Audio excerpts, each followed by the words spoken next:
आइए, सुनिए, देखिए, समझिए सनातन सत्य।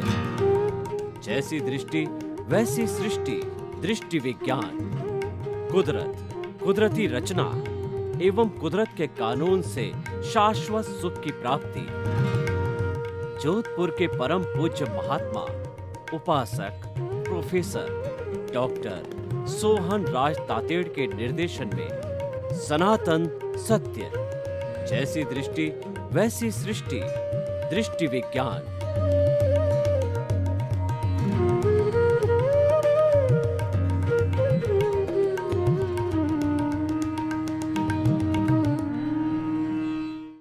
सनातन सत्य, यूनिवर्सल ट्रुथ, सार्वभौम सत्य।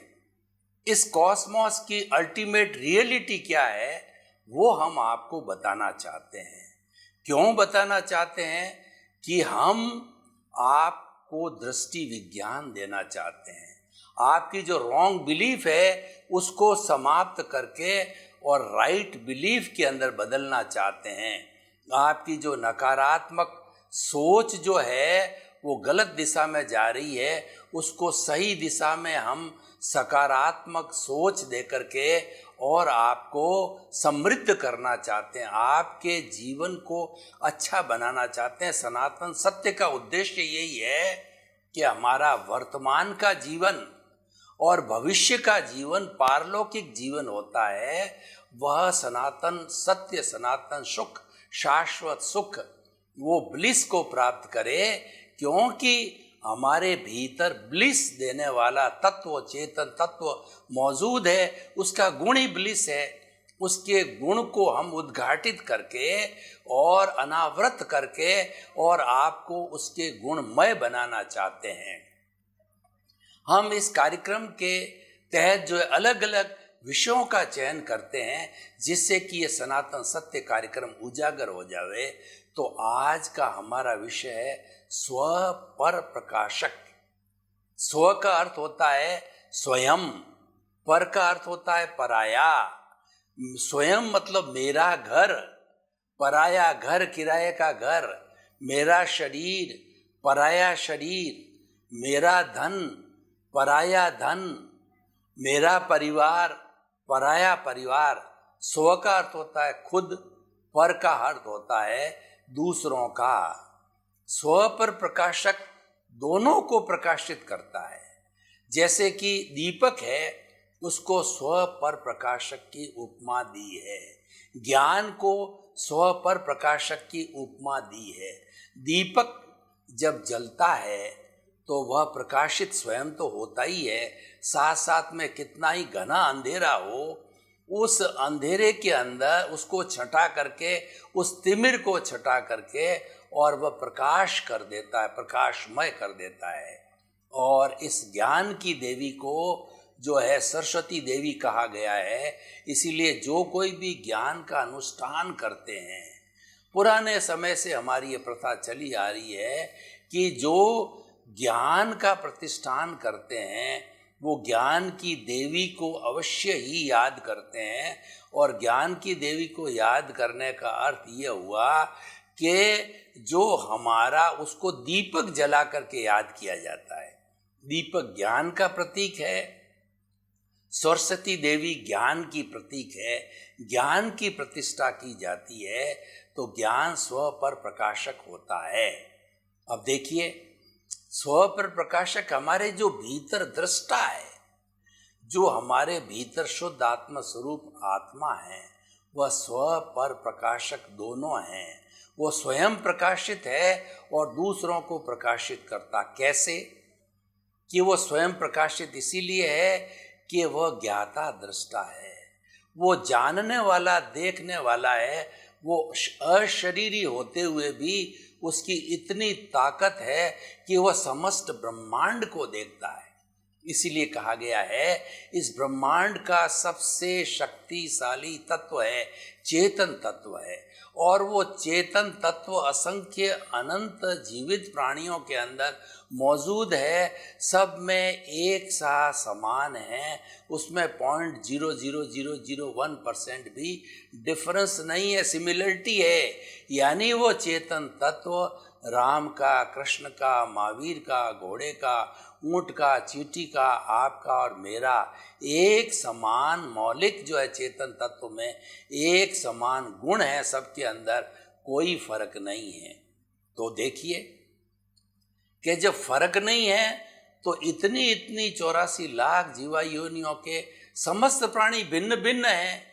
वो भिन्न भिन्न इसीलिए हैं कि वो भाव कैसे डालते हैं। मुख्य पक्ष होता है भाव, जो कर्मों का सृजन किया जाता है, जो चार्जिंग का कोड पैदा किया जाता है, वो भाव है। भाव भीतरी जगत का तत्व है, दिखाई नहीं देता है। जो दिखाई देता है वो तो विचारों की उत्पत्ति है, विचार भी भीतर रहते हैं। भाव से विचार बनते हैं, विचार से आचार बनता है, आचार से व्यवहार बनता है और व्यवहार से व्यक्तित्व बनता है। व्यक्ति जो कुछ व्यवहार करता दिखाई देता है, मूल रूप में वो सारा मन के विचारों से आता है और मन के विचार भी भावों से आता है और भाव भीतर से आते हैं। भाव जो कुछ भी हम करते हैं वो भी भीतर जाते हैं और भीतर के भाव बाहर आते हैं। हमारी जो प्रोसेसिंग फैक्ट्री है वो अंतःकरण है, वो मन बुद्धि चित्त अहंकार के द्वारा जो है ये भाव परिणित आते हैं और भाव बनाए जाते हैं। उसमें अवचेतन मन का रोल है, उसमें तेजस शरीर का रोल होता है। सारा भावों का रूपांतरण है वो जो तेजस शरीर में होता है, अवचेतन मन में होता है। इसीलिए शरीर में सबसे पावर जो सूक्ष्म तत्व है वो हमारा तेजस शरीर या अवचेतन मन है। वो एक समय में हजारों हजारों तरह के काम करता है, विश्व की सबसे बड़ी फैक्ट्री है। इस दुनिया में जितनी भी फैक्ट्रियां हैं उन सबसे बड़ी फैक्ट्री जो है वो हमारे इस भाव तंत्र की है, लिम्बिक सिस्टम की है, वो हमारे तेजस शरीर की है, अवचेतन मन की है। तो हम बात करते करते पुनः अपने विषय पर आते हैं। विषय को जो है हम विस्तार के अंदर ले जाते हैं और विस्तार में ला कर के पुनः जो है वो उसके प्रारंभ बिंदु पर आते हैं। तो जो हमारा ये जो तत्व जो है स्व पर प्रकाशक है, ये दृष्टा है हमारा।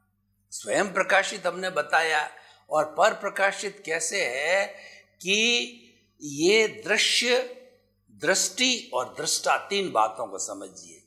दृश्य का मतलब हम खुली आंख से जो कुछ भी देखते हैं, इस प्रकृति को निहारते हैं, व्यक्ति को निहारते हैं, वस्तु को निहारते हैं, वो सारा दृश्य कहलाता है।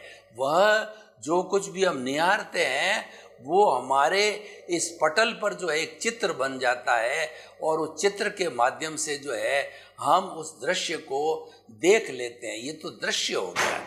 और दूसरा जो होता है वो होता है दृष्टि, यानी उस दृश्य को देखने वाली होती है, वो दृष्टि होती है, उसके माध्यम से इसको देखा जाता है। और तीसरा जो होता है वह जो है हमारा वो दृष्टा, दृष्टि देने वाला दृष्टा कहलाता है। वह प्रकाशित करता है दृश्य को, वो दृष्टि के माध्यम से दृश्य को दिखाता है सबको। दृष्टि को, दृश्य को प्रकाश देने वाला है, वह दृष्टा कहलाता है। वो दृष्टा प्रकाशित करता है, इसलिए वो पर प्रकाशित है। वह हमारे जीवन के अंदर जो कुछ भी घटना घटती है, हमारे व्यवहार जगत के अंदर या हमारे निश्चय जगत के अंदर, वो सारा इस दृष्टा के हिसाब से चलता है और उसके प्रकाश देने के हिसाब से चलता है। तो इसीलिए जो है ये हमारा भीतर जो चेतन तत्व है वह स्व पर प्रकाशक है। अब देखिए, स्व पर प्रकाशक की और भी बहुत सी बातें होती है कि व्यक्ति जो है वह किस तरीके से दूसरे के सहयोग से जो है जीवन जीता है, वो हमारा परस्परोपग्रह जीवानाम कहलाता है। व्यवहार जगत के अंदर हम अकेले जीवन नहीं जी सकते। कोई व्यक्ति ये कहे कि मैं तो साधना करने के लिए हिमालय की गोद में चला जाता हूँ, तो हिमालय की गोद में जाने के बाद भी उसको समाज की आवश्यकता पड़ेगी, सापेक्ष जीवन की आवश्यकता पड़ेगी, क्योंकि उसको भोजन चाहिएगा, पानी चाहिएगा और उसको जो है अपने सुरक्षा के लिए आसरा चाहिएगा, स्थान चाहिएगा, वहाँ भी उसको आवश्यकता पड़ गई।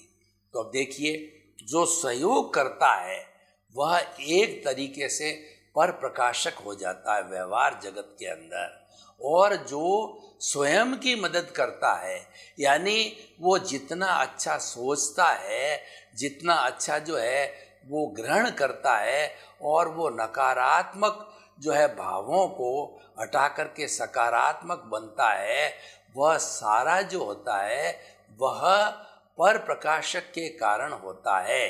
वह स्वयं प्रकाशित होकर के दूसरों को जो अच्छी दिक शिक्षा देता है, दूसरों को जो अच्छा व्यवहार देता है, अच्छे संस्कार देता है, वह भी सारा स्व पर प्रकाशक का व्यवहार जगत है। तो हमें स्व पर प्रकाशक विषय को दोनों बिंदुओं से तोलना चाहिए।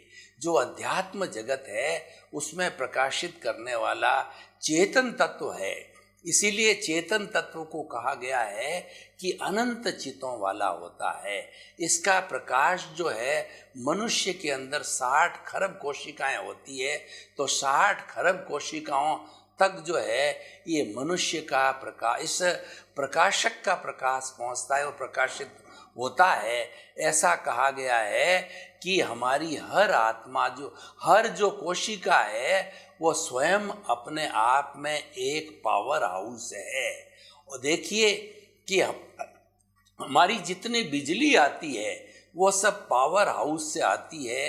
तो हमारे शरीर में जब 60 खरब कोशिकाएं हैं तो 60 खरब जो है पावर हाउस बन गए हैं, और एक एक पावर हाउस को जो है पावर देने वाला है वो हमारा मुख्य जो पावर हाउस जो है वो हमको पावर देता है। वो हमारा स्व पर प्रकाशक चेतन तत्व है और सबको पावर हाउस बना देता है। यानी इसको जो स्व पर प्रकाशक को कहा गया है कि अनंत ज्ञान वाला है, इसका मतलब यह है कि पूरे ब्रह्मांड का व्यवहार और निश्चय का ज्ञान, जड़ और चेतन की हर अवस्था का ज्ञान है, इस स्व पर प्रकाशक के अंदर जो है वह आया हुआ है। और दूसरा जो है वो अनंत दर्शन वाला है। तो अनंत दर्शन का अर्थ हुआ कि हमारे भीतर जो है गहरी आस्था होनी चाहिए। यह गहरी आस्था पैदा करने वाला जो है ये हमारा चेतन तत्व है। और अनंत ज्ञान, अनंत दर्शन, अनंत शक्ति चेतन तत्व के लिए कहा गया है कि पूरे ब्रह्मांड के अंदर इस चेतन तत्व के समान कोई भी शक्तिशाली तत्व नहीं है। और इसके साथ साथ के अंदर ये अनंत सुख का धाम है। हम स्व पर प्रकाशक से क्या पाना चाहते हैं, हम सनातन सत्य से आपको क्या देना चाहते हैं कि भीतर जो आनंद का दरिया है, भीतर जो आनंद का सागर है, उस सागर को जो है हम आपके व्यवहार जीवन के अंदर उतारना चाहते हैं। तो हम सनातन सत्य के अंदर व्यवहार जगत और निश्चय जगत का समन्वय करना चाहते हैं, उनका आपस के अंदर कॉम्बिनेशन करना चाहते हैं, उनका आपस में ब्लेंडिंग करना चाहते हैं, क्योंकि हम दोनों तरह के जीवन जीते हैं। व्यवहारिक जगत की बात करें तो सुबह से शाम तक हम परिवार के लोगों के साथ रहते हैं, हमारे ऑफिस के वर्क के लोगों के साथ में रहते हैं, और सामाजिक गतिविधि हो तो समाज के लोगों के साथ में रहते हैं, और सारा दिन सारा जीवन इन सब के साथ निकलता है। और वह जो है दूसरी दृष्टि के अंदर हमारा सारा हिसाब है। यानी हमने पूर्व जन्म में जो जो कॉजेज डाले हैं उन कॉजेज का सारा भुगतान है हम वर्तमान जीवन के अंदर करते हैं। तो इस भुगतान के लिए हमको ये जीवन यापन करना ही पड़ेगा। और ये सारा भुगतान है ये व्यवस्थित होता है, ये फिक्स होता है। ये जिस तरीके से एक डीवीडी को भर दिया जाता है तो भरने के बाद में उसके अंदर चेंज करने की कोई भी जो है गुंजाइश नहीं होती, वो ऑटो मोड बन जाता है। तो ठीक इसी तरीके से हमारा जीवन जो व्यवहार जगत है वो सारा ऑटो मोड से चलता है। यानी जन्म से मृत्यु तक हमारे हर क्षण जब उदय और प्रारब्ध चलता है, कौन सा व्यक्ति कब संपर्क में आएगा ये पूर्व निर्धारित होता है और व्यक्ति संपर्क में आता है। देखिए, मैं आपको कुछ उदाहरण देना चाहता हूँ कि हम रोज ट्रेन में यात्रा नहीं करते हैं। कभी यात्रा करते हैं तो ट्रेन के अंदर हमारा जो रिजर्वेशन कोच है उसके अंदर हम बैठ जाते हैं। हमारे सामने वाला हमारा जो है वो खुद विचारों वाला व्यक्ति हमको मिल गया और जब हम दोनों समानांतर विचारधारा के होते हैं उनसे अच्छी अच्छी बातें करते हैं, इंटरेक्शन करते हैं और एक दूसरे का परिचय करते हैं, एक दूसरे के मित्र बनते हैं और फिर जो है हम ट्रेन में अपने अपने स्टेशन पर उतर करके हमारा वियोग हो जाता है, हम बिछुड़ जाते हैं। अब मैं आपको ये बताना चाहता हूँ कि वह पर्टिकुलर एक्स नाम का व्यक्ति आपको उस समय और उतने समय जितने ट्रेन की यात्रा थी और उतने समय जितने आप उससे बात की उतना ही संपर्क क्यों बना, उसका हमेशा संपर्क क्यों नहीं रहा? क्योंकि ये पूर्व निर्धारित है। हमारा जैसे उदय और प्रारब्ध होता है वह उपादान कहलाता है। उस उपादान के अनुरूप में हमारी हर क्षण स्थिति बदलती रहती है। कुछ लोग देखिए हमारे साथ परमानेंट रहते हैं, पत्नी है, हमारा बेटा है, पोता है, बेटे की बहू है, वो हमारी सेवा करने वाले हैं, वो हमारे साथ 50, 60, 70, 80 वर्ष तक जो है साथ रहते हैं, हमारी सेवा करते हैं। और कई बार क्या होता है कि हमारा उसके साथ के अंदर जो इस तरीके का बैर विरोध भी होता है तो हमको वो बैर विरोध भी करते हैं। बहुत से माता पिता को उनकी संतान कुंभ के मेले में छोड़ के आ जाती है। उनकी संतान जिनको कि पैरों पर खड़ा किया, पैरों पर खड़ा होने के बाद में माता पिता को वो रोटी नहीं देते हैं और वो जो है उनको कमरे के अंदर बंद कर देते हैं। और जब माता पिता जब वृद्ध हो जाते हैं, काम में असक्त हो जाते हैं, जब जो अपनी संतान पर आधारित होते हैं, तब वो कहते हैं कि हमें ये चीज़ की आवश्यकता होती तो उसको वृद्ध आश्रम में डाल करके आ जाते हैं। तो ऐसा इसलिए होता है कि हमारे पूर्वकृत कर्म हैं। जो कुछ भी हमारा इस जन्म में हमको मिलता है वो हमारी पिछले जन्म में की गई ध्वनि, उसकी प्रतिध्वनि है। पिछले जन्म के अंदर किया गया एक्शन है, वो हमारा रिएक्शन है। जो हमने कर्म बीज वहाँ डाला था वो हमें ये कर्म फल मिल रहा है। इसीलिए हमारा ये सनातन सत्य का जो घटक है, कुदरत, कुदरती रचना और कुदरत का कानून। कुदरत का कानून क्या कहता है? As you will so will you reap. जैसी करनी वैसी भरनी, जैसा बोओगे वैसा काटोगे। यानी आपने पूर्व जन्म के अंदर अगर मान लो किसी के साथ अच्छा व्यवहार किया, किसी की सेवा की, किसी को सुख पहुंचाया, तो कुदरत जो है अपनी रचना के अंतर्गत उस व्यक्ति को जिसको आपने सुख दिया, जिसकी आपने सेवा की, उसको आपके सामने संजोग के अधीन ला करके खड़ा कर देगा और वह व्यक्ति आपका भुगतान कर देगा जैसा जैसा आपने किया है। दूसरे शब्दों के अंदर कि पिछले जन्म के अंदर जैसा जैसा हमने पेपर सॉल्व किया, 3 घंटे यानी हमारा पूरा जन्म रूपक के रूप में माने तो जो जो हमने पेपर दिया यानी किन्हीं किन्हीं लोगों के साथ अच्छा या बुरा व्यवहार किया वो पेपर हो गया। वो इस जन्म के अंदर हमको रिजल्ट मिलता है, रिजल्ट कुदरत देती है। कुदरत का अर्थ होता है कि ये संपूर्ण ब्रह्मांड ये कुदरत कहलाता है। कुदरत तो है 5 घटकों के माध्यम से संपूर्ण जीवित प्राणियों को जन्म देती है और उनका निर्वाह करती है, सारे कार्य करती है और वो समस्त जो प्राणी हैं अपने कर्मों का भुगतान करके उसके अंदर विलीन हो जाते हैं। तो इसीलिए और इस जन्म के अंदर संजोग जो है वो कुदरत ला करके हमारे सामने जो है खड़ा कर देती है। तो इसीलिए बहुत ही सुंदर विषय जो हमारा है स्व पर प्रकाशक। आप भी स्व पर प्रकाशक बनिए। स्व पर प्रकाशक को मैं कई रूपों के अंदर प्रस्तुत कर रहा हूँ। स्व का मतलब आप भीतर अच्छा चिंतन कीजिए और प्रकाशक का मतलब है वैसा चिंतन वैसा व्यवहार दूसरे के साथ कीजिए। जैसे कि आप भीतर ये सोचिए कि जगत के समस्त जीव जो है वह निर्दोष है, किसी के अंदर दोष नहीं देखना है। जगत के समस्त जीव निमित्त है, मैं भी निमित्त हूँ और समस्त जीव निमित्त है। कोई करता नहीं है, सबको अकर्ता समझना चाहिए। ये भाव हमारे भीतर पैदा करें, हम भीतर मैत्री का भाव पैदा करें कि जगत के सब जीवों के साथ में मेरी मित्रता होनी चाहिए, मेरा कोई दुश्मन नहीं है। ये मैत्री का भाव जो है हमारे भीतर आना चाहिए। ये स्व की बात हो गई है। अब इसको पर से कैसे जोड़ा जाए, पर कैसे प्रकाशित हो कि आपका अनुभव है वह आप दूसरे के साथ में शेयर कीजिए कि आपने किसी को दोषी नहीं माना तो आप, क्योंकि आप अधिकारी हैं।